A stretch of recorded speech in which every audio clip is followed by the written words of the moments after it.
mon mental, là, il est en train de penser à quoi?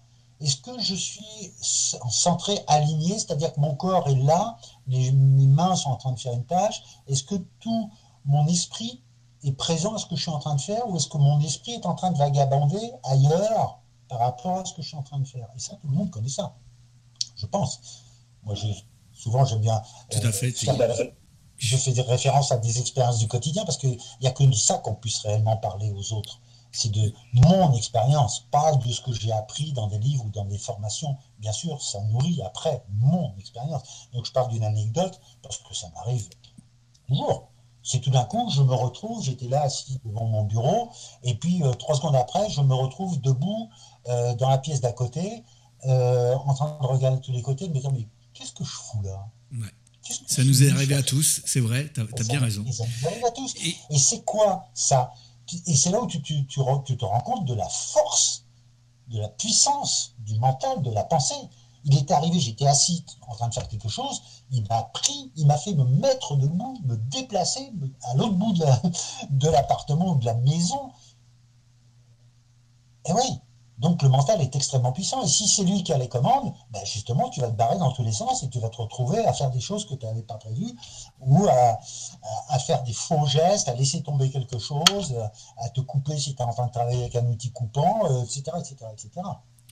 ben, c'est super Donc, intéressant ce que tu nous racontes là pour le moment parce que et j'essaye de prendre des notes et d'essayer de comprendre un petit peu ta démarche.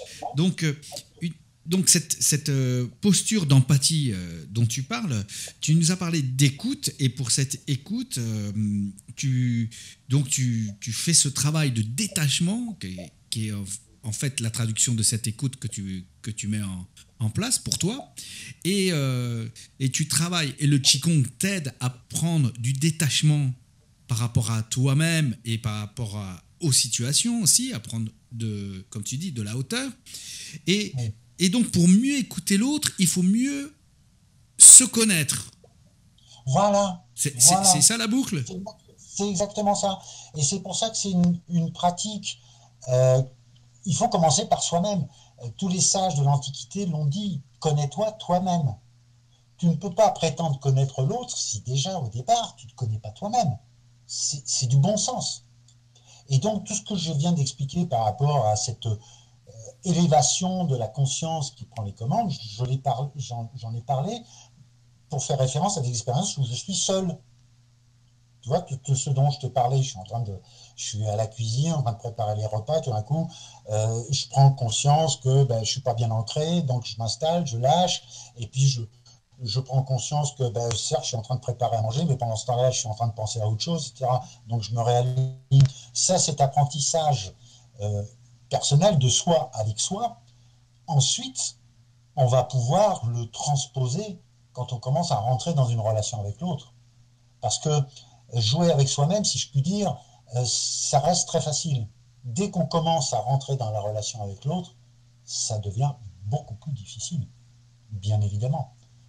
Parce que là, il va y avoir les interactions de l'un avec l'autre. Et c'est là où souvent les relations interpersonnelles peuvent devenir chaotiques, partir en vrille, sans qu'on comprenne pourquoi. Parce que déjà au départ, on n'a pas compris comment soi-même on fonctionnait. Puisque là, j'ai parlé du corps physique, de l'enseignement, j'ai parlé de la conscience, mais j'ai parlé du mental, des idées qui nous traversent, mais je n'ai pas parlé des émotions qui nous traversent. Et cette prise de conscience de soi, c'est aussi prendre conscience des émotions qui naissent en nous. Et là aussi, il y a toute une pratique qui consiste à, je ne sais pas encore quel est le bon mot, parce qu'il ne s'agit pas de chercher à contrôler ces émotions, il faut être capable de les reconnaître.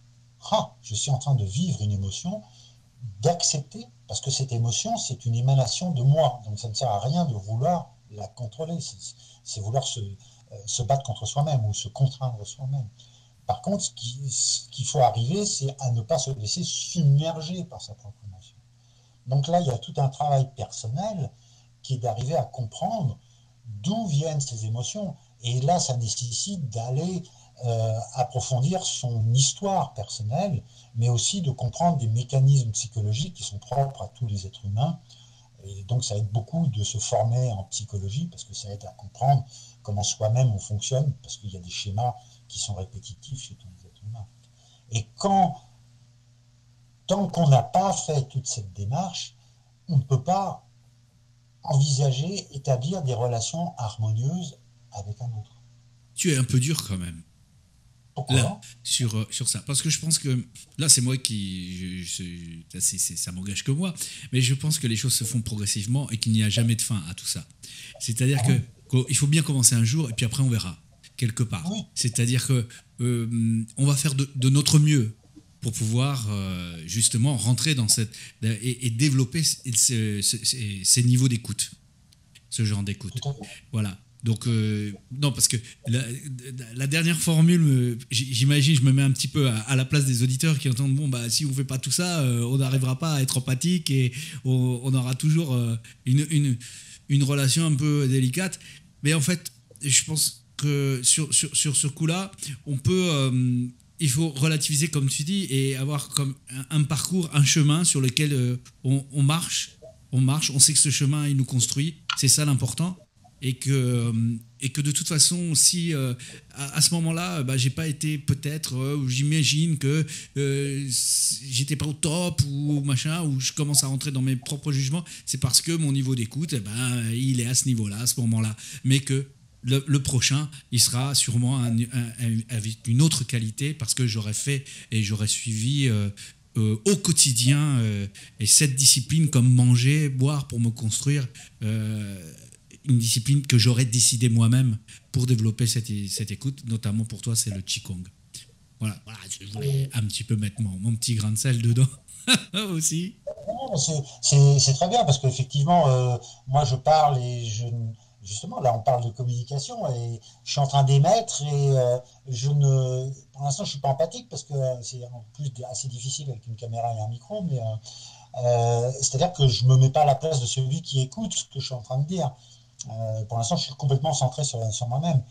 Mais j'apprécie tout ce que tu viens de dire et je ne me situe absolument pas en opposition à ça. Alors peut-être que mon discours a laissé entendre, ou des gens l'auront perçu comme tu l'as perçu, comme oulala, mais alors lui, c'est un peu comme je sais pas, l'image, ce serait celui de l'ascète ou du guerrier, et tant que tu n'as pas fait tout ce boulot-là, tu ne peux pas prétendre avoir des relations harmonieuses avec les autres. Bien sûr que non, parce qu'effectivement, tu l'as répété, le chemin se construit en marchant, quoi. Et il n'a pas de fin.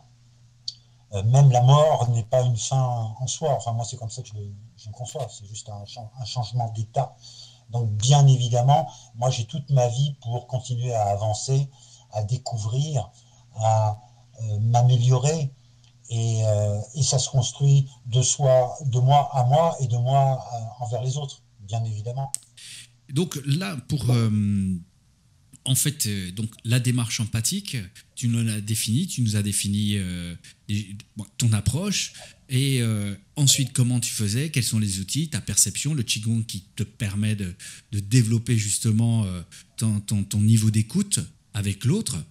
Maintenant, je vais te demander pour nos auditeurs, alors dans la parole, dans la prise de parole, dans l'échange, comment on a déjà eu quelques pistes, par exemple la gestion des émotions, la préparation de se connaître soi, et cette idée aussi de discipline positive, discipline nourricière, on va dire. Mais comment dans la prise de parole, parce que je voudrais faire le lien avec ne fais pas de suppositions. En fait, là je vais supposer qu'on parle et qu'en fait la parole reste un des premiers actes primaires vers l'autre. Donc à ce moment-là, comment tu pourrais intégrer ton approche, comment tu le fais toi quand tu prends la parole?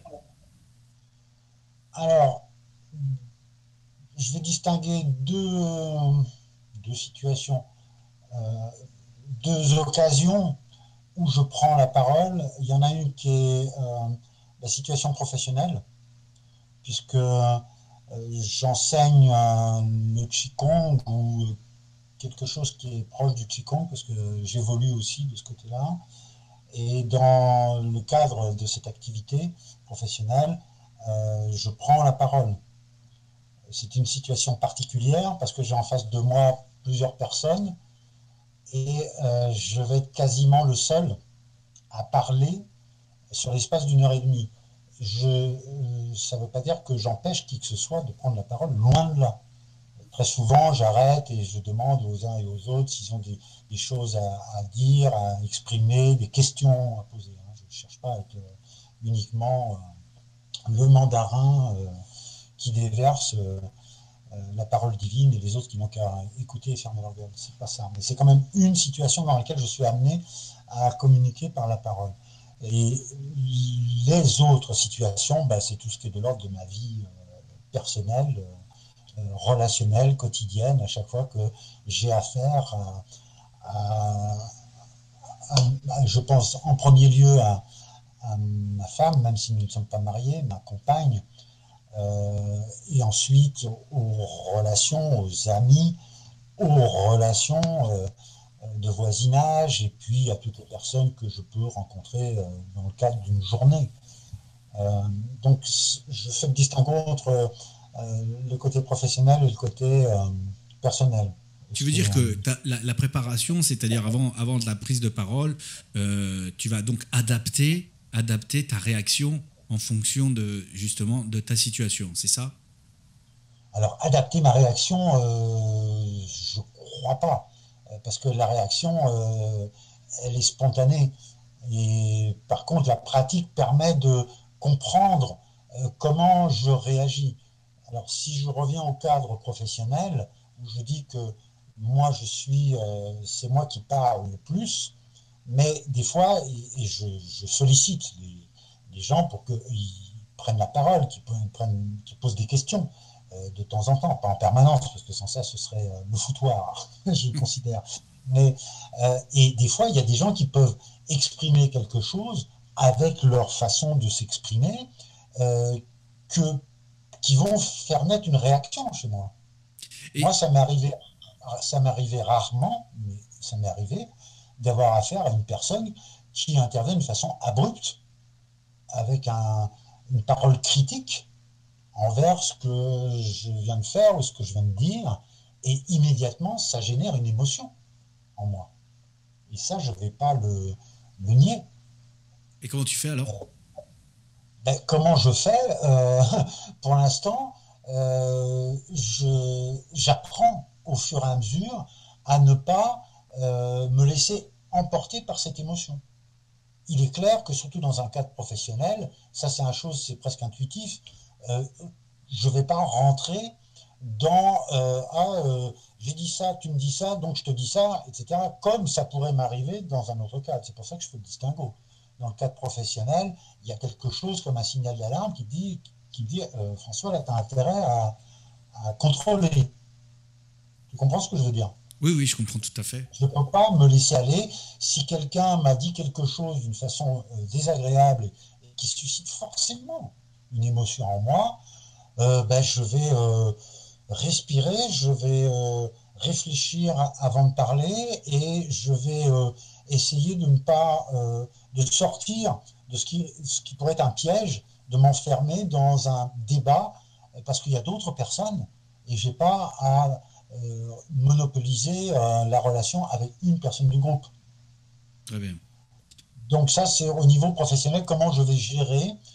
Après, mais ça m'est arrivé que Dieu merci, que 2 ou 3 fois, en 10 ans presque d'enseignement, d'avoir affaire à quelqu'un qui manifeste intempestivement son caractère, qui a du caractère, et voilà. Le reste du temps, pour parler de gestion de la parole et de la communication, si c'était ça le propos, après on reviendra peut-être plus à l'empathie, souvent, comme des personnes me posent des questions par rapport à on est en train de pratiquer tel ou tel mouvement de Qigong ou ceci, cela, et ça j'adore. C'est quelqu'un qui tout d'un coup me dit alors quand on exécute tel mouvement à tel moment-là, est-ce qu'on doit tourner la main comme ci ou comme ça? Est-ce qu'on respire à ce moment-là? Est-ce que le pied il est plutôt tourné vers l'intérieur, vers l'extérieur? Et moi à chaque fois je dis Mais écoutez, déjà, merci de me poser la question, parce que moi-même, je ne me l'étais pas posée. Et oui, parce que moi, quelque part, la pratique du Qigong, depuis le temps que j'en fais, ça me paraît naturel. Donc il y a des tas de choses auxquelles je ne réfléchis pas, auxquelles je n'ai pas vraiment porté mon attention.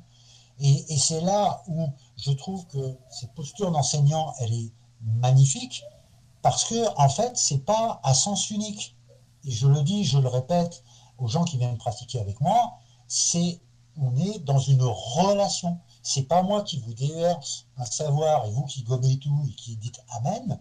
Vous, par vos questions, par exemple, vous venez me questionner, vous venez m'obliger à approfondir mon art, mon métier. Donc je vous remercie de me poser cette question. Moi, j'ai une Et je question. la... C'est Oui, peut-être un peu intrusif dans ton travail là, professionnel. Je me pose la question. Alors, je suis professeur, je m'imagine, ben, j'essaie de me mettre à ta place là. Je fais un peu de l'empathie, on va dire.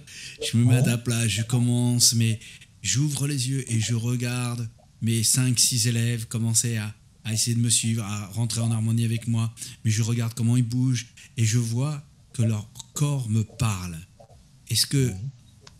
est-ce que ça fait partie de la relation dont tu parles tu Ah, dis tout à oui, fait. ça n'est pas à sens unique. Et est-ce que tu t'en nourris? Est-ce que tu arrives à... Je sais pas moi, je te pose des questions. C'est un Oui. peu intrusif, mais Ah non, non, mais t'es tout à fait dans le cadre de ce que je suis en train de parler.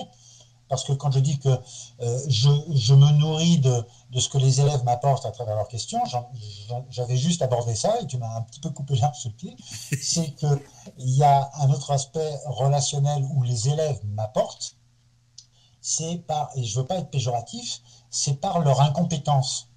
Et moi, en tant qu'enseignant, le fait de voir ces personnes-là, ça m'amène à me dire, mais comment je peux arriver à lui donner le déclic, à faire passer un message qui soit révélateur, éveilleur, alors que ça fait des années que je vois bien que avec tout ce que je peux essayer de développer comme capacité à faire passer un message clair, à expliquer un mouvement ou à ne pas l'expliquer, simplement leur dire ben, observez-moi, regardez-moi, etc., etc.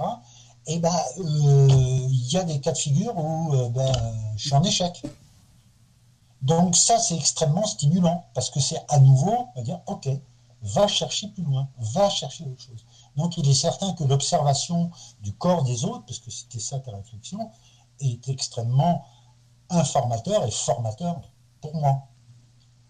Et c'est là où ça ramène à l'empathie. Parce très que bien. tout à coup, je suis en train d'observer l'autre. Je ne suis pas uniquement en train de, parce qu'il y a cette capacité d'auto-observation, en train de m'observer moi dans mon rôle d'enseignant, dans mon discours, comment je mène la séance, ce que je dis, etc., etc.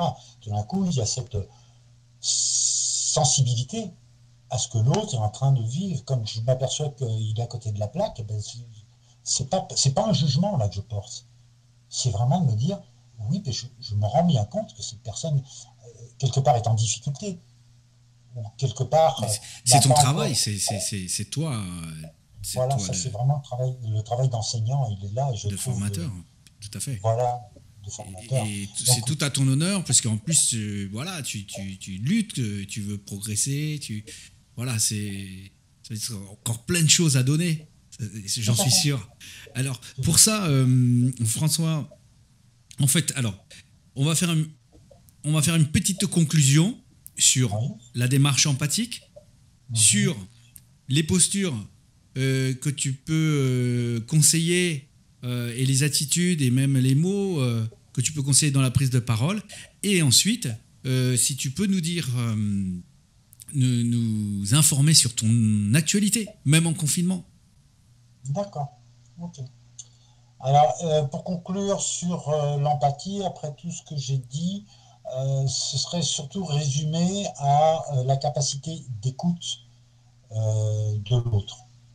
Il ne peut pas y avoir d'empathie si tu es centré sur toi-même, si tu n'écoutes que toi. Donc pour moi, l'empathie, c'est l'écoute de l'autre et ça peut se décliner aussi bien professionnellement que dans le cadre de ces relations professionnelles. On parle beaucoup de communication, Et moi, j'ai compris une chose, et d'ailleurs, je me souviens qu'avec toi, on avait travaillé là-dessus il y a de nombreuses années, à l'époque où tu avais créé une entreprise qui s'appelait Back Income, Ouais, ouais, c'est vrai. et tu as gardé ce fil directeur dans ta vie sur la communication. C'est que j'avais compris avec toi, c'est que la communication, c'est un processus au moins à 3 temps. C'est-à-dire que j'émets un message, ce message va être reçu, et pour que la communication s'établisse, il faut que celui qui a reçu le message renvoie un accusé de réception. J'ai bien compris ce que... Validé. Et que la troisième fois, le troisième temps, c'est j'ai compris que tu as compris. Et le fait de dire j'ai compris que tu as compris, c'est s'intéresser à l'autre. Voilà, tout à fait. Et s'intéresser, ça veut dire vraiment l'intéresser, ça veut dire intellectuellement se nourrir aussi de la différence de l'autre. Voilà. Donc l'empathie, elle repose sur cette capacité d'écoute, de pouvoir établir une relation entre les deux qui permet la communication et qui permet aussi la capacité d'écoute et la capacité d'empathie. Elle va peut-être encore un peu plus loin. C'est vraiment la capacité à tout d'un coup à se mettre à la place de l'autre. Et comme je l'avais expliqué, il faut être capable déjà de se mettre au-dessus de nous deux, si c'est une relation à deux, et ensuite de faire cette démarche, de dire mais qu'est-ce que l'autre peut être en train de vivre, de ressentir émotionnellement, intellectuellement, etc. Et dans la prise de parole, alors quels sont les mots, par exemple? Les mots, des mots que tu utilises, qui sont des mots qui appellent l'empathie, qui t'appellent toi empathie, et aussi l'autre, hein, aussi. Parce que quand toi tu deviens empathique, l'autre est aussi appelé à l'empathie. C'est difficile, là tu me poses une question en même temps que tu me la poses. Parce que... C'est prendre de la hauteur, là, tu vois. Quels sont les mots que j'utilise? Non, c'est que quand on parle de communication et que je me mets dans le rôle d'émetteur, c'est difficile au même moment d'être empathique. Enfin, moi, je trouve que c'est empathique. C'est difficile. Ça devient possible à partir du moment où, quelque part, j'arrête de parler pour écouter l'autre. Quand je suis en train de parler, une autre façon d'être empathique en continuant à pouvoir parler, c'est de capter à qui je parle et dans quel contexte je parle. C'est-à-dire de ne pas plaquer le même discours, aussi valable soit-il, dans n'importe quelle situation et à n'importe quel auditoire. Et les mots que tu utilises, quels sont les mots pour toi, que tu aimes, qui appellent cette empathie? Eh bien moi, je crois que les mots qui vont en fait, qui vont faire vibrer l'autre. Parce que c'est ça qui peut générer de l'empathie de l'un pour l'autre. Parce que c'est pas à sens unique, hein, c'est pas moi qui ai de l'empathie pour l'autre. Ce qui est intéressant, c'est que l'autre il puisse en avoir pour moi aussi. Et ben dans le choix des mots, moi ce que je me suis aperçu à de nombreuses reprises, et pas uniquement dans le cadre professionnel, c'est qu'il y a des fois où, quand je parle à quelqu'un, je sens tout à coup l'intérêt que mon discours peut susciter chez l'autre. C'est étonnant ce qui se passe, hein. C'est à peine descriptif, mais tout d'un coup, je perçois que je suis en train de capter complètement l'attention de quelqu'un. Et je me suis aperçu que, pourquoi? C'est parce que je suis en train de parler pas uniquement, alors pas d'un discours général, je suis en train de parler pas uniquement de moi, mais je suis en train de parler de mon expérience vécue et que cette expérience, elle va résonner avec l'expérience vécue de l'autre. Et là, l'autre, il va ouvrir. En parlant de mon expérience, je suis en train de lui parler de lui. Très bien, et super. Là, ça clique. Okay. C'est vraiment d'humain à humain. Allez, encore je la pose la troisième fois. Des mots qui appellent l'empathie, que tu aimes. Là, je suis sec, je suis court. Ça me vient. J'ai du mal à répondre parce qu'il y a quelque chose de très spontané dans l'empathie. C'est-à-dire, je ne dis pas, tiens, je vais être empathique avec un tel, donc je vais choisir les mots qui vont générer l'empathie. C'est un état d'âme, je pense, pour moi, l'empathie. Donc, les mots, quels qu'ils soient, c'est les mots qui viennent du cœur. C'est pas tel mot ou tel mot. Les mots qui viennent du cœur. Ah oui, moi, c'est ça ma réponse. Parce que dans nos formations, enfin dans les formations que je donne, je fais un travail là-dessus, justement, une prise de détachement sur le vocabulaire qu'on peut utiliser, qu'on a utilisé. Oui. Alors, Voilà. Et comme tu le j'aurais certainement précises, beaucoup à apprendre. J'aurais certainement beaucoup à non, apprendre. mais comme tu le précises, ce n'est pas que les mots, c'est les mots dans leur contexte, dans les phrases, avec qui, comment, les environnements. Et c'est ça qui est intéressant, c'est non seulement faire, bien sûr, avoir du vocabulaire, mais ce vocabulaire, le faire vivre, le faire fleurir. Tout à fait. Et c'est ça, parce que tu vas dire je t'aime à une personne, mais ça va peut-être résonner autrement à une autre personne. Pourtant, c'est un mot qui vient du cœur. Donc, qui est censé venir du cœur. Mais il peut être tout à fait exactement. Et la personne, elle ne va pas sentir l'amour dans ton je t'aime. Donc, je viens à cette conclusion que les mots sans personne derrière ne valent rien. Tout à fait. On est d'accord? Et donc, pour être empathie, il faut être deux. Ou plusieurs. Il faut commencer à deux. À être deux. Voilà, je te remercie beaucoup, François. J'aimerais que tu nous expliques ton activité. Je sais que tu mets en place des choses en visioconférence. Dis-nous toute ton actualité, ce que tu vas faire. Et comme ça, il y a le maximum de nos auditeurs qui pourront te retrouver et prendre des cours de Qigong avec toi et goûter à toute ton expérience. Alors, au point de vue actualité, je me retrouve évidemment comme tout le monde confiné. Là, c'est la 2e semaine. Donc, du jour au lendemain, je me suis retrouvé dans l'impossibilité de continuer à animer des séances de Qigong en public, en direct, en chair et en os. Et j'ai souhaité tout de suite maintenir un lien avec les personnes qui sont inscrites à... Je donnais 3 cours par semaine, j'avais considérablement réduit mon activité, ça me convient très bien comme ça. J'avais une trentaine de personnes, entre 25 et 30 personnes réparties sur 3 cours, et j'ai souhaité rétablir une communication en utilisant, comme je peux le faire avec mes connaissances qui sont très limitées.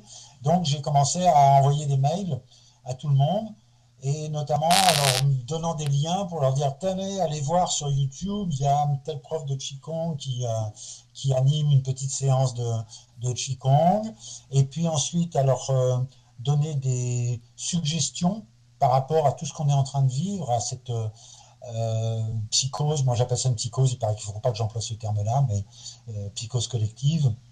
Par rapport à toutes ces informations extrêmement anxiogènes, par rapport au coronavirus, où tout le monde est calfeutré dans l'angoisse de se retrouver à l'hôpital en détresse respiratoire.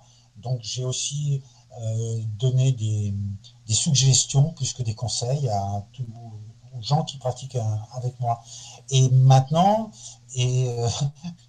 c'est pour ça que j'ai repris contact avec toi aussi, j'ai envie de moi aussi pouvoir mettre en ligne des séances de Qigong de façon à pouvoir développer ce... Bon, on va y travailler, hein. On va y travailler. Ouais.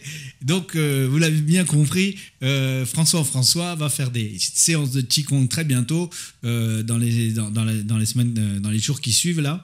Et vous serez informés sur cesprod.com et n'hésitez pas. Alors, y a-t-il tu as une association, non?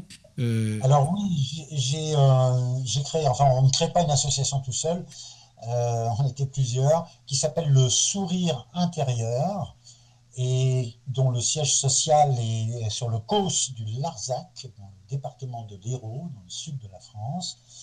Et cette association, elle a 10 ans maintenant, elle existe depuis 10 ans, et elle m'a permis à la fois, moi, d'animer des séances de Qigong, mais elle m'a permis de faire connaître beaucoup de gens, puisque pendant plusieurs années, j'ai plusieurs fois par an fait venir des intervenants, des gens que je rencontrais, et ils me disaient tiens, c'est super ce qu'ils font.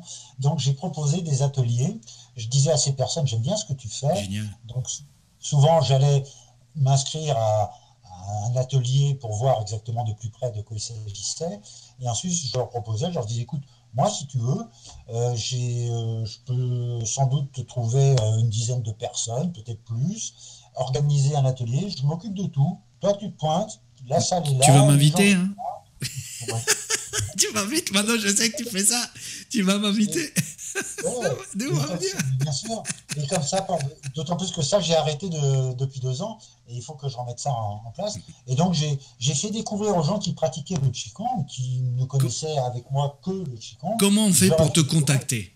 Comment on fait pour rentrer en contact avec toi? Pour rentrer en contact avec moi, c'est par mail, parce qu'à l'heure actuelle, je n'ai pas encore de site internet. Honte à moi. Mais ça viendra un jour. Donc, je mettrai ton mail dans la description de notre vidéo et du podcast. D'accord? Avec grand plaisir. Et le nom de ton association? Le nom de mon association et mon numéro de téléphone, parce que je suis joignable sur mon portable. Ok, très bien. Tu mettras le mail, s'il te plaît, le mail de l'association. On verra 34. Ça hors antenne, tout ce qui est logistique. Mais j'espère. Alors, chers auditeurs, je suis vraiment heureux parce que François, bien sûr, c'est un ami, mais en plus, c'est encore comme tous nos invités, ce sont des gens qui sont vraiment engagés à 200% dans leur travail, dans leur façon de pousser les murs dans cette société, de nous aider à tous et avec une générosité sans limite. Je te remercie beaucoup François.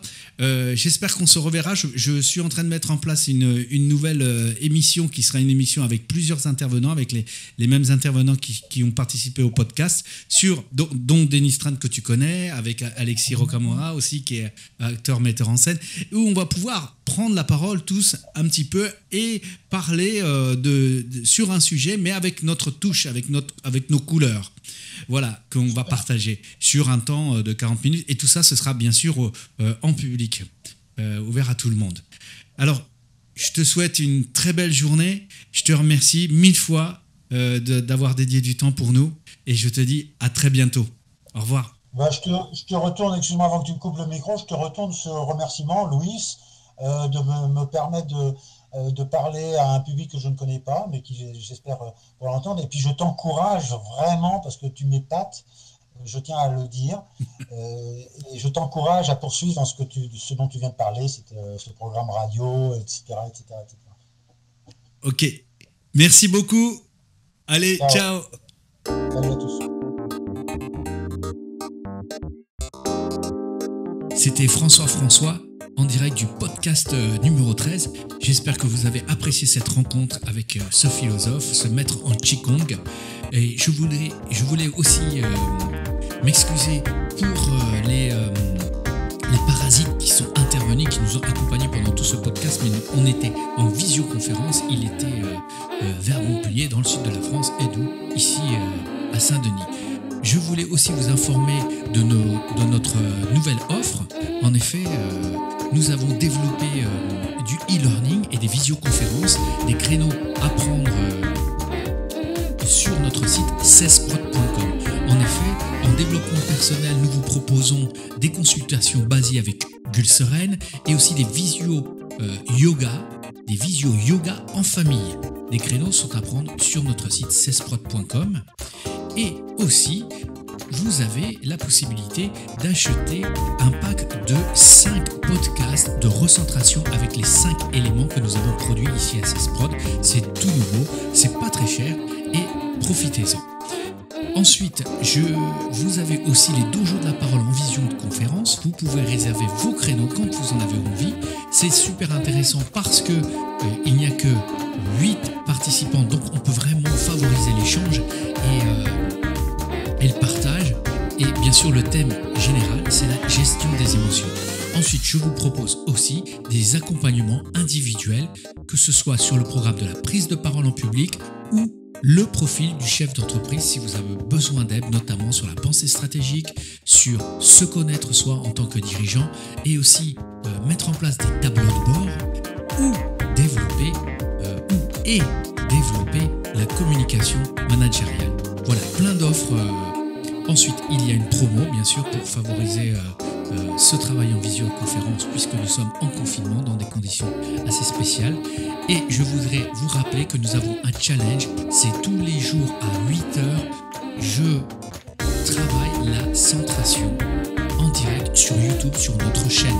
Donc abonnez-vous et sur Facebook aussi, vous pouvez nous retrouver puisque j'annonce aussi tous nos directs. Donc soyez là à 8h du matin sur YouTube. Je fais un direct sur la centration, les 5 éléments tous les jours, un exercice qui vous permet de vous relaxer, de travailler sa concentration et d'être au mieux pour débuter sa journée. Je vous souhaite une très belle journée, une très belle continuation. Continuez à nous suivre, vous êtes plus de 5000. Je vous en remercie du fond du cœur. À très bientôt. C'était Luis Gomez pour 16 Prod.